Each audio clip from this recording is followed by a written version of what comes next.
Hi there! Welcome back to Comfy Cozy Crochet with Tris. I am Tris and this is podcast number 16.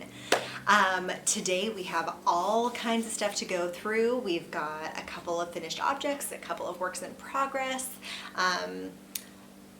some different patterns that I'd like to share with you, and a couple of little announcements and such. So, before we get started, if you guys could hit that thumbs up button for me.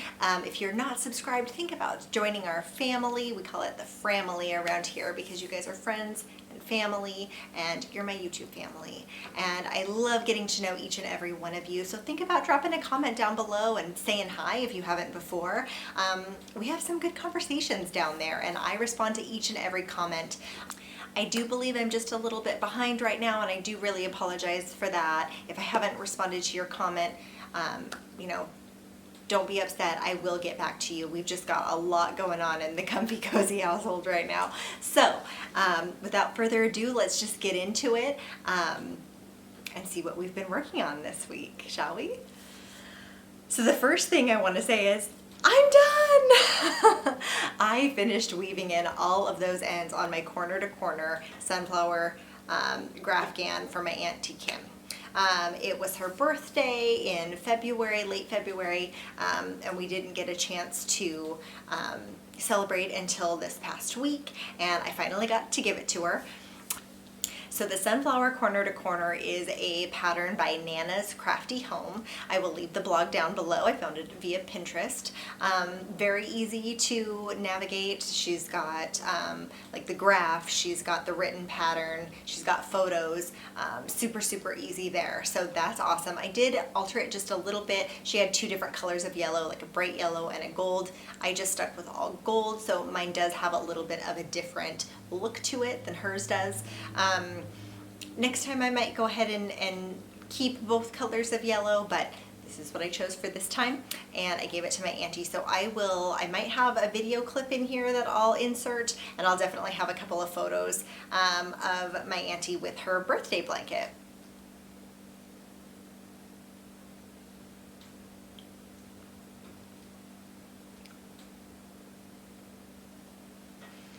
All right, the next little bit we've got going on here is that the Comfy Cozy household is going on a little family getaway in just a couple of days here. So we will be out of town, and there will be at least one video that will be being uploaded in the absence that will be scheduled, but you will get a little bit of a lull here on this channel, but I promise when I come back I will be refreshed and back to normal, and we will get back on a schedule, okay?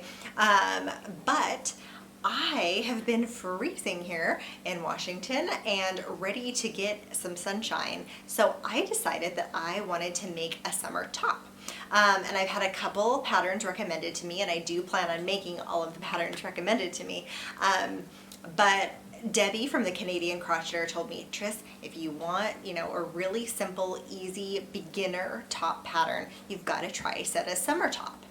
Now, if you guys don't know Debbie the Canadian Crocheter, she'll be linked down below. And if you guys don't know Setta from Setta's Place, she'll be linked down below. These women are excellent. Debbie is a straight shooter, tell it like it is, just super real gal who is incredibly talented. I just love her. I've been watching her for years. And Setta, same thing. I've been subscribed to her for years, but she has got the sweetest little tinkly bell laugh and sweet, positive personality always, and again, incredibly talented. So I decided, okay, I'm gonna make Setta's summer top. Now here is the picture. Excuse that it's in black and white, but that is what we're supposed to be looking like here. It's called Setta's summer top. My printer is all in black and white, so sorry about that.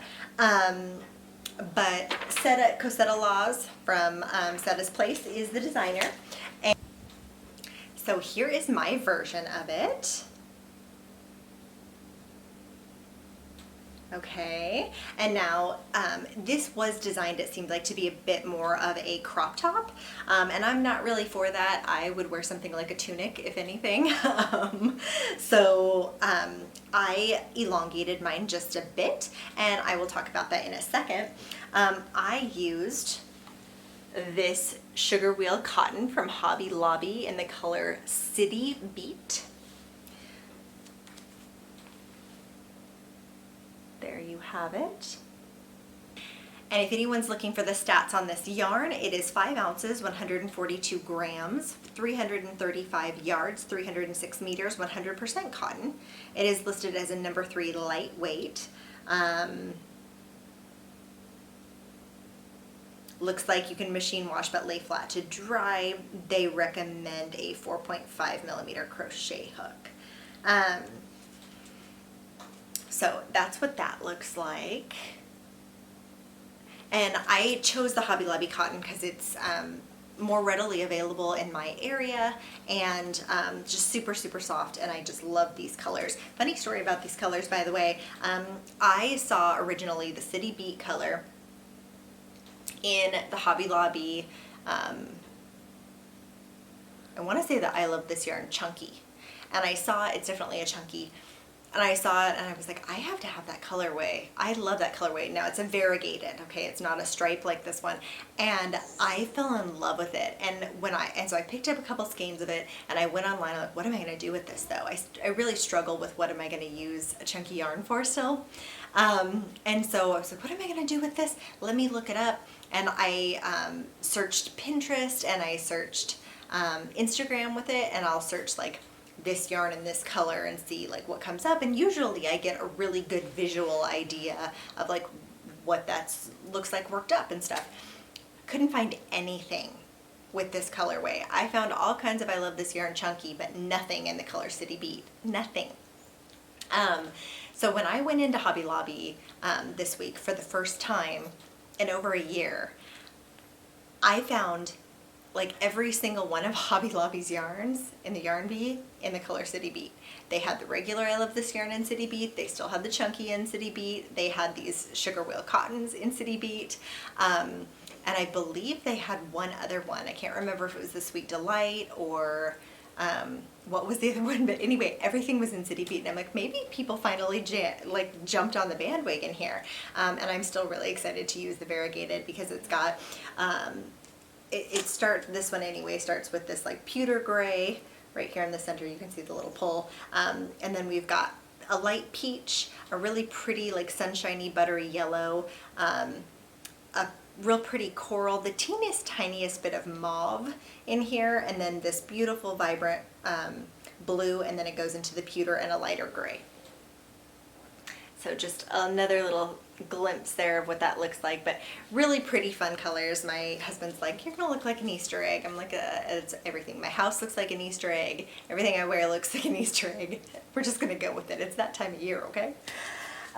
So, you guys wanna see what it looks like on? Okay, you asked for it. All right, here we are. This is what it looks like on.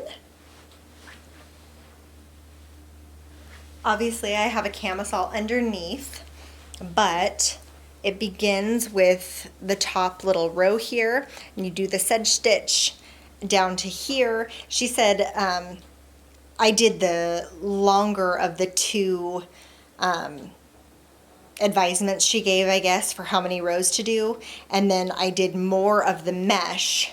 I think she said like stop here or here on there, so I did the longer, and then I think she wanted us to stop like here on the mesh, and I wasn't comfortable with that. I like things to go just a little bit longer, but anyway, so that is what that's looking like. What do you guys think?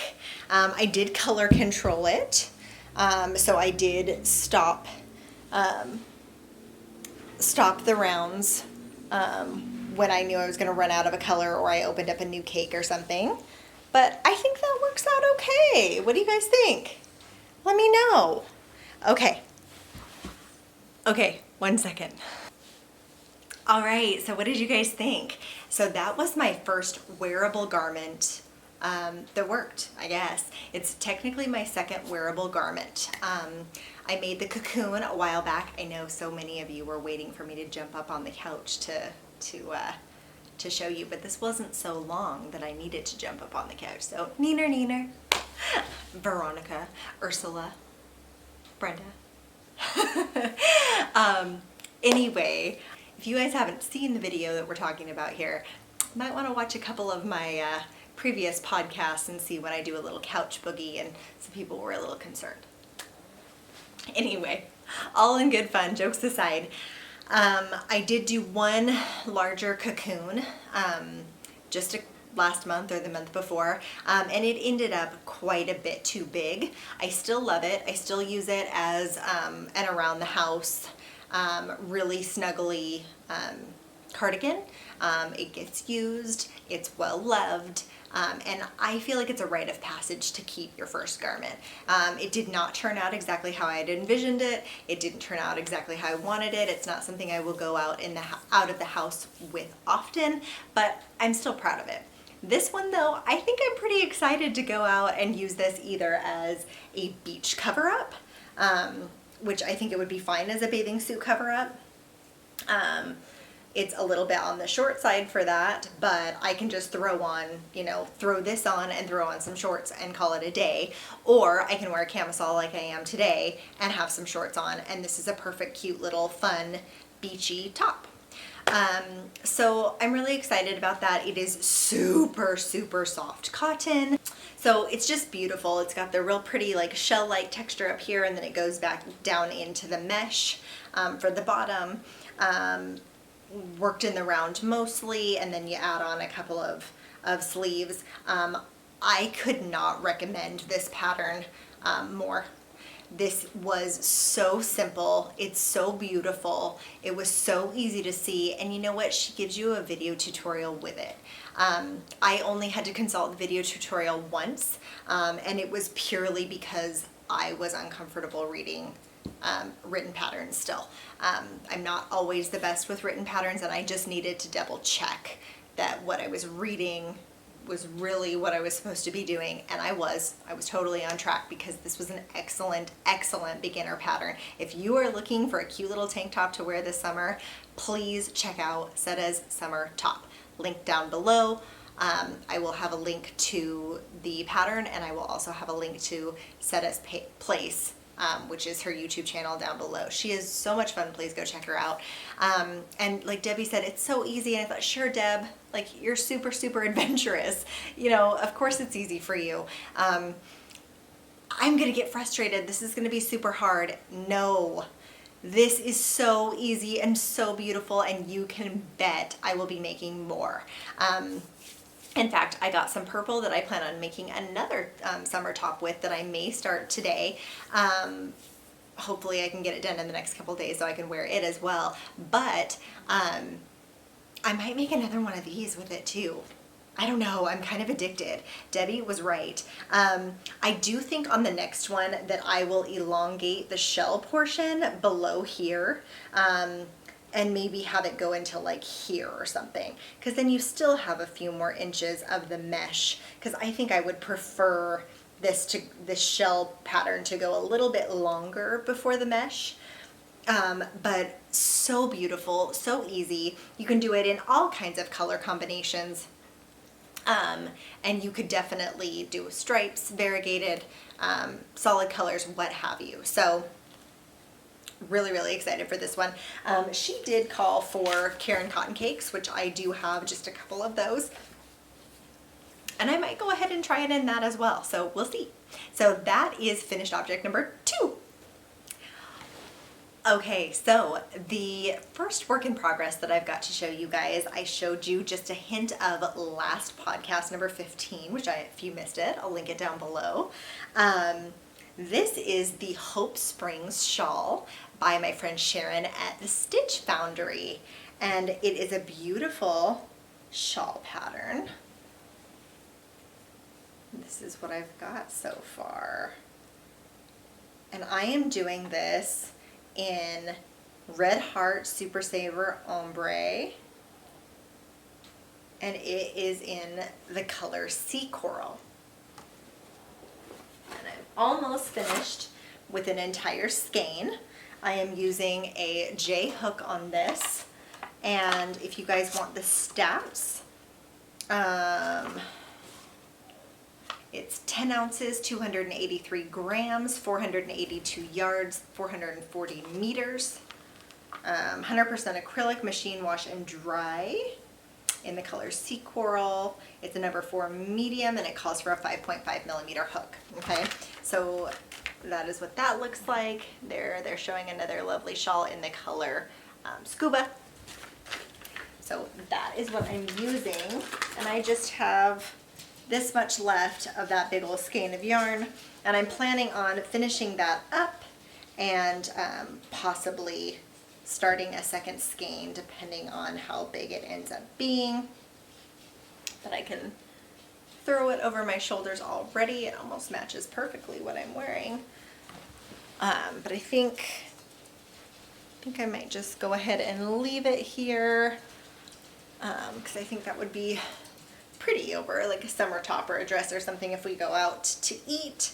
And forgive me because I know so many of my friends here on YouTube are they're gonna laugh at me, but I don't really know how to wear it the other way. I feel like people wear it like something like this and it gets tucked around, and I never know how to do that.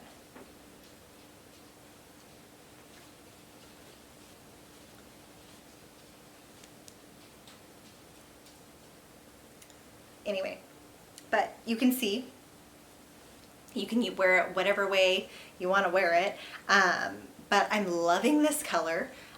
It just makes me happy, and this is such an easy, beautiful pattern. So great job, Sharon, on writing up that pattern. It's beautiful, it's easy to follow, it's awesome. So I definitely recommend checking out the Stitch Foundry here on YouTube. I will link her down below. Her name is Sharon. She only has a few videos.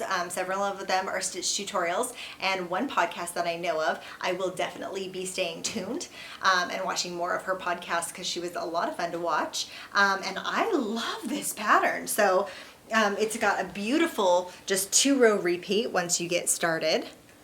So here it is. That lovely. So that is the Hope Spring shawl. I will most likely get that finished up tonight and move on to another project that I'm trying to get done, which is going to be another summer top, and I'll either start another one of Setta's or I will work on another one that I've got in mind, and I just haven't decided that yet. The other thing I need to do that I am just starting to dig out that I'm going to do a few squares of tonight is this temperature blanket. Do you see this poor neglected thing? Oh my goodness. Have any of you noticed that it hasn't been worked on since I was on the Challengers? The Challengers, Ursula, Veronica, and Brenda, all have amazing YouTube channels. They will all be listed down below. It is Veronica's is Steele's the Show Crochet and Chefs. Ursula's is OMGrannySquares, OMGrannySquare, and Brenda's is Brenda the Newbie Crocheter. They will all three be linked. They will all three be linked down below, and they are hosting a last Saturday of the month at 12 p.m. Eastern Standard Time, on one of their channels. Throughout the year, they're going to be hosting this challenge of do something that challenges you and make it a year-long project. Now, I had never done a temperature blanket before, and I had never done a granny square blanket before. So what the heck? I decided to do a temperature granny square blanket. So the low is the center and the high is the outside. And then I'm showing you the wrong side. And the outside is the high. And I'm doing one square for every day with white squares that are placeholders, and that is the first of the year, or the first of every month, and then the end of the year. So that's going to be a pretty massive blanket, and I am still daily recording temperatures and working on that. So even if I'm not getting a hook out for that, it's still taking up some of my time crochet wise because I'm continuing to work on this. So I will be working on a couple of granny squares in the next day or two and trying to get a little bit more caught up on this baby. Now, That's not to say that's everything I've been doing this week. I did go ahead and finally write up my crochet tutorial for my new pattern that I designed, that is for a blanket, and that did go out to 2 testers just in the last couple of days, and I know one is already working on it. I'm so excited. And looking forward to starting to film that and get that ready. I did decide that I was going to hold off on my scarf tutorial and the blanket tutorial and go ahead and upload them after vacation, because I was starting to get nervous about if I record or if I upload something before I go on vacation and then people have questions. I'm not here to help out with that admin aspect of it. And I want to be able to assist if anybody has any questions on any of my tutorials or my own pattern for sure. So I am going to continue working on that. I do have the scarf tutorial almost 100% ready to go. It's just a matter of let's wait until after vacation, and then I am going to start filming the blanket tutorial hopefully this week, but it may not happen if things just go crazy in the next couple days from packing and all kinds of crazy household duties. So that is what's going on here. What is going on with you guys? What have you guys been working on? I honestly thought I wasn't going to have a whole lot to show you guys, but then I got thinking, you know what? I finished in weaving in the ends of the blankets, the ends on the blanket for the sunflower, which was a huge project in and of itself. It took me 3 full crochet days to get that all done. And then I got a full top done, and then I got most of the shawl done. So that's not too bad, right? In addition, I did another swatch for my blanket pattern, which I needed to kind of do it as I wrote it up. So there's been a few other things here and there, but that's what I've got so far. So let me know what you've done. How's everything going in your neck of the woods? And I hope everybody's having a great day, evening, week, weekend, whenever you're watching this. Send me a little comment down below, say hi, okay? All right, you guys have a great day. I will talk to you later. Bye now.